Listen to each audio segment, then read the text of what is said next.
Prière de changer la signification du mot élite par Mohamed Mokrefi, traduction intégrale de l'arabe au français.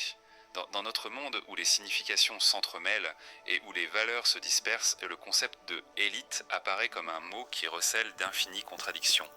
On peut l'entendre et ressentir sa noblesse, ou le voir et percevoir sa profondeur obscure. L'élite n'est qu'un miroir qui reflète de multiples visages, certains lumineux, d'autres sombres.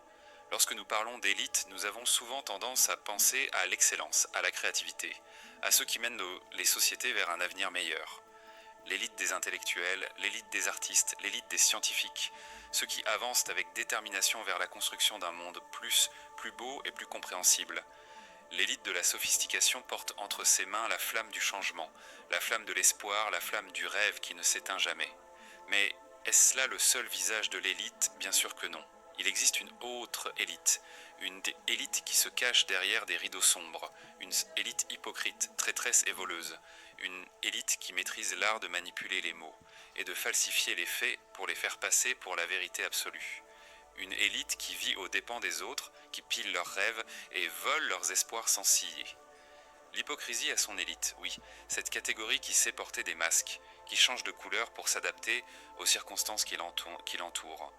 Vous les voyez vous sourire, mais leurs cœurs sont remplis de doutes et de tromperies. La trahison a aussi son élite, ceux qui vendent leur loyauté à bas prix et remplacent la sincérité par le mensonge sans ressentir le moindre remords.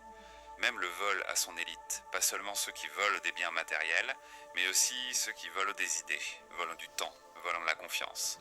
Une élite qui excelle à transformer tout ce qui était beau en quelque chose de banal et de consommé. Mais au milieu de cette contradiction, la question demeure: pouvons-nous redéfinir l'élite? Pouvons-nous orienter ce concept vers le positif uniquement, vers la construction plutôt que vers la destruction? Ce n'est peut-être pas si simple, car l'élite n'est que le reflet de ce que nous sommes en tant qu'individu et en tant que groupe. En fin de compte, chaque action a son élite, chaque valeur a son élite. La vraie question n'est pas de savoir s'il y a ou non une élite, mais plutôt à quelle élite nous choisissons d'appartenir. Faisons-nous partie de l'élite du raffinement et de la créativité, ou glissons-nous vers l'élite de l'hypocrisie et de la trahison?